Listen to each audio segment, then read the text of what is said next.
Pessoal, galerinha aqui do canal do MBL, tudo bom? Renan falando, Renan animado. Tô animado, mas tô num país que tá claramente sem animação alguma, tá? O tema desse vídeo, as eleições floparam, tem a ver com as manifestações que floparam? Sim, porque as manifestações flopadas no 1º de maio dizem muito sobre o clima político no Brasil. Mas esse clima político, mais do que clima, representa uma alma flopada. Tá? E é disso que eu vou tratar, porque, enfim, é um vídeo bem interessante, aqueles vídeos de análise que a gente fica pensando, remoendo no fim de semana, tá? As imagens das manifestações do 1º de maio, que rolaram, enfim, especialmente, em alguns lugares, mas especialmente em São Paulo, dão o tom de uma eleição melancólica, percebam, tá? Houve uma manifestação do petismo, como você está vendo aí nas imagens, e houve uma manifestação do bolsonarismo, como você também vê nas imagens. Eu poderia fazer algumas alegações interessantes. Por exemplo, a lei eleitoral permite que em grupos privados, ONGs, sindicatos, façam campanha aberta para um candidato? De acordo com a lei eleitoral, não. Eles podem ser alvo de multa. Eu vou até passar isso para o senhor Rubinho Nunes, tá? Porque estavam fazendo campanha aberta. Mas, eu não, saindo dessas indagações, a energia posta nos atos não deu certo. Quem estava lá, você tinha pelegos dos dois lados, fanatizados mais do lado do bolsonarismo do que do lado lulista, e um discurso tão velho e tão autocentrado que mostra que, enfim, o discurso do bolsonarismo e do lulismo, o discurso particular deles, já não encanta as pessoas. E eles existem muito mais como oposição um ao outro do que projetos por si só. Vai falar, como é que você falou? Explica, Renan. Olha só, o bolsonarismo, enquanto discurso, preso na liberdade para Roberto Jefferson, né, indulto para Roberto... Discursos que são completamente fechados na bolha deles.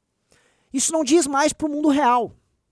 E ele existe enquanto alternativa eleitoral muito mais como resposta ao lulismo do que ele em si ser uma alternativa.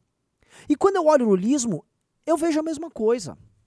Percebam, o que é o grande projeto do Lula para retornar ao poder, além de uma revanche e de uma resposta ao que aconteceu com ele nos anos anteriores. Eu vou mostrar isso de uma maneira ampla. O bolsonarismo na última semana só ficou falando lá do Daniel Silveira, de como o Bolsonaro peitou o STF, e os bolsonaristas estavam comemorando um fato externo à política brasileira, que foi o Elon Musk ter comprado o Twitter, e aí eles, bolsonaristas, terem ganhado muitos seguidores. Tá certo que esses seguidores eram bots. A maior parte dos seguidores eram bots. Ou seja, eles estavam mentindo pros outros e para si próprios. Mas eles estavam lá vivendo, né, uma macro narrativa que dava sentido para eles. E o lulismo? Estava com o pé na realidade? Não.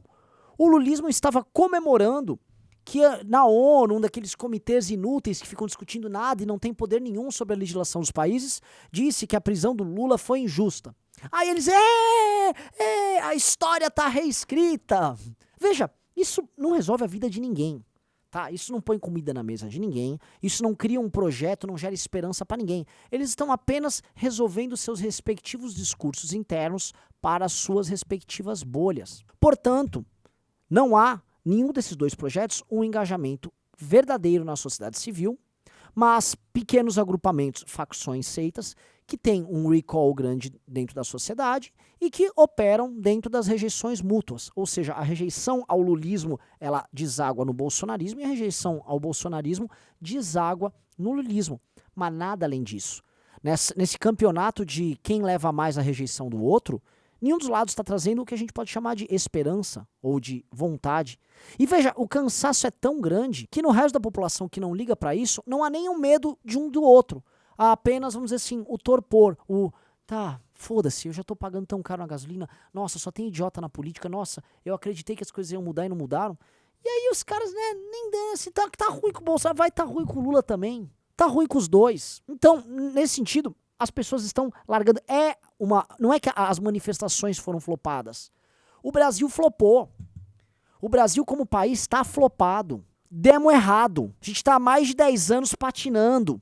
E assim, a lição de casa que a gente deveria fazer, todas as reformas que a gente deveria fazer para ganhar competitividade, para se inserir no mundo que é competitivo, a gente não fez, porque a gente tem medo de fazer essas reformas e porque a estrutura política brasileira é desenhada de tal maneira que você vai ter que manter uma lista de pessoas, entidades, setores da sociedade privilegiados em detrimento de outros. Então quem paga a conta não tem energia para reclamar e quem recebe a conta continua poderoso e ganha mais força. Sindicatos, partidos políticos, associações das mais diversas. E aí as ideias ruins vão vicejando nesse caldo maluco. Como você vê, por exemplo, o Lula. Os discursos do Lula estão absolutamente alucinados, fora da realidade. Tava atacando o policial uns 3 dias atrás. O Lula só fala merda. Quando o Lula abre a boca, só sai cagada. E muitas pessoas estão comemorando, o Bolsonaro tá acertando. O Bolsonaro tá acertando ali na bolha dele. Ele simplesmente parou de falar tanto. E tá deixando o Lula errar, que o Lula tá falando merda e anima os bolsonaristas. Tal qual o Bolsonaro fez isso pro Lula ao longo dos últimos 2 anos. Há um país que perdeu essa vontade de ter uma alternativa, porque não à toa, qualquer um que figure na terceira via não empolga. É um país que tá desistindo, tá? E eu acho que essa é uma novidade interessante. Países que desistem. Países que perdem a vontade ou a ideia geral de que eles vão dar certo um dia. Havia dentro do Brasil, especialmente no século XX, a ideia de que nós seríamos o país do futuro. De que, por o Brasil ter sido talvez um dos 5 países que mais cresceram ao longo do século XX, nós teríamos direito de figurar entre as potências globais. Nossa vez iria chegar, nós estávamos crescendo. Isso aconteceu muito. Então nós tínhamos no século XX uma ideia, uma perspectiva que ficou muito clara no período do Juscelino Kubitschek, foi vivido isso no período do Vargas, e durante a ditadura militar, especialmente nos 10, 15 primeiros anos, isso foi muito claro. Aí veio a crise dos anos 80, nos anos 90 a gente tentou arrumar com o real, houve aquela grande ilusão no começo dos anos 2000 com o lulismo, só que de 2012 pra cá, esquece. Então nós somos um país que desistiu. Não há esperanças em nada, há grandes bobalhões, figuras engraçadas, fazendo comentários aí que são Lula e Bolsonaro e ganhando o coração e os ódios das pessoas, e o país perde esperança. O exemplo são os jovens. Os jovens estão engajados na política? Não, os jovens não estão engajados na política. Os jovens estão pensando em como ir embora do Brasil para arrumar emprego na Austrália, no Canadá, nos Estados Unidos, na Europa. Os jovens querem saber não como tirar o título de eleitor, mas como tirar a dupla cidadania para ir morar na Europa. Essa é a real, tá? As pessoas não estão acreditando num grande... Porque as pessoas olham para essas lideranças que estão concorrendo às eleições, elas não estão vendo nada.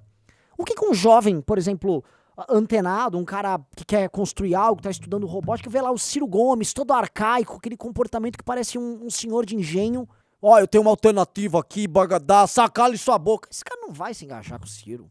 Aí ele olha o Bolsonaro e fala, o que eu vou fazer? Eu preciso arrumar um emprego, mano, nos Estados Unidos. E ele não vai nem trabalhar com robótica nos Estados Unidos, ele vai lavar carro.